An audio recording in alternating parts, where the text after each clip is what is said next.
Hello, fam, and welcome back to another edition of George's Corner. I'm your host, George Lee Jones. Let's get started. Today's topic is appetites.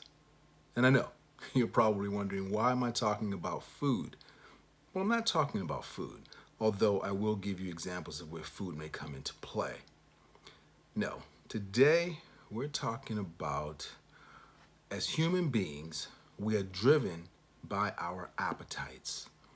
So be very, very careful of what you hunger and thirst for. Again, we're driven by our appetites, so be very careful of what you hunger and thirst for. I'll give you an example. And yes, I will start with food.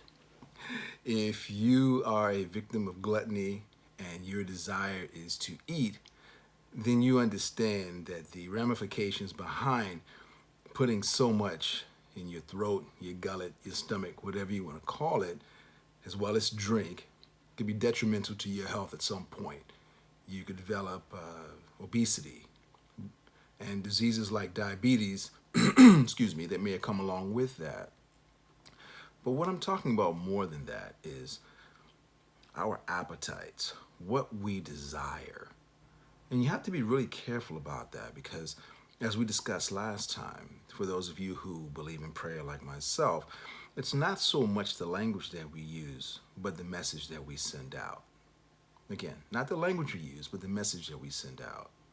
And we do this sometimes unawares. That's why we have to wrangle our thoughts and be not just consciously aware of that, but unconsciously aware of where we let our minds wander off to. When I say be careful of your appetite may take you to a place where, if you're a man or a woman, you may look carnally at someone and desire them sexually. Yeah, I know. You're probably like, what? Yeah, unconsciously, your appetite may be an unusual desire or an abundant desire of having different individuals, sexually. Now, if you're driven by those appetites, then everything else will take a second or back seat. And that could be unawares to you because you don't realize how much focus, attention, and intention that you're putting on that particular thing. So search deep within yourself and ask yourself, is my sexual activity or my sexual desire an appetite that is so abundant in me that it's blocking me from other things that could be occurring in my life? This is just a thought that I'm throwing out there. I don't know if this is for you. It may or may not be. For someone else, it could be that you just crave money. And there's nothing wrong with that if it's for a great or good reason. If you just want it just to be having it, well, you figure out why you have that desire for that. That's another appetite. I wanted to talk about this today because it was something that just came to my spirit to be aware of. Because sometimes we go through life, of course, in our journey, and we think of the different things that we want for our lives, and for maybe the people that are around us, but unconsciously are not really thinking about where our appetites really lie. Case in point, I was asking an individual the other day who seemed to be in very much deep thought, what was he thinking? And he says, well, I'm on the grind, I'm on the grind. Yeah, I hear that all the time from everybody, male, female alike, on the grind. I'm still trying to figure out what that means. Anyway, he says he's on the grind. I say, okay, so with this grind, what are you trying to accomplish? And he says these words, I'm trying to figure out how to get financial freedom.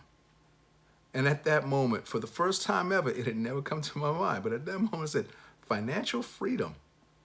Wow. Is that all you desire? And he goes, well, yeah, that's a very difficult thing to attain. And I said, actually, it really isn't. And I'll explain what I mean. Financial freedom is equivalent to what the homeless people experience every single day. Okay, now here's what I mean by that. You're probably wondering and scratching your head, what do you mean? He means financial freedom. No, I got what he meant.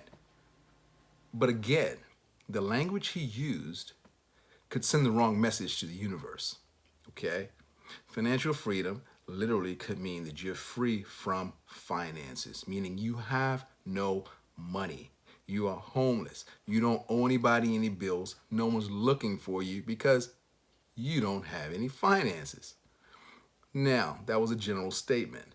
I explained to him, make it more specific, that he wants to be financially free of monetary obligations, meaning he has so much money that if he decides he wants to eat at a particular restaurant, he doesn't have to worry about the cost or the price.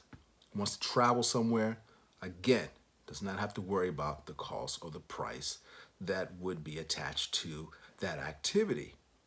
That's being specific. But if you just say you want financial freedom, hey, have at it. Who am I to stop you from doing that?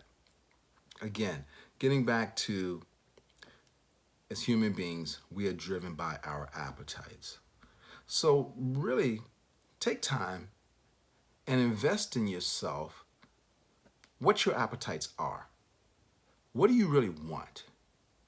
Because consciously, or more so unconsciously, you're going to get exactly what you want based on your appetite.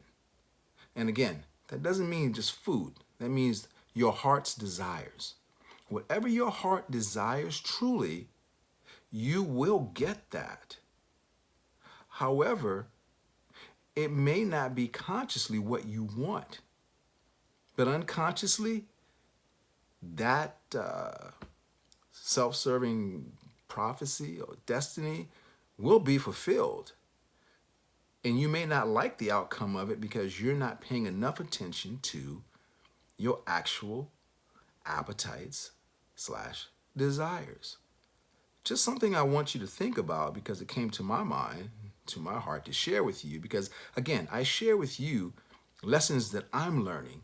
So I'm hoping that sharing them with you without you having to come up with, yes, that original thought, which I know you all have inside of you, but I want to help you along with that so you don't have to take so much time like I'm doing figuring out these things. That's all I want to say today. Do not let, or better yet, be careful of your hunger and thirst because your appetites drive all the actions that you take, good, bad, or indifferent. And at the end of the day, end of the year, or whatever, please take full ownership of that because it is yours. So please own it. Again, we have freedom of choice. If you want to make changes, do that.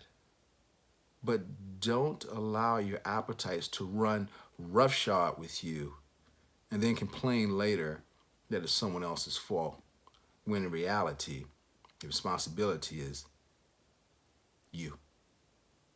That's all I have to say today. As I say always, love yourselves, be great and kind to others, and oh yes, always, always be learning something new.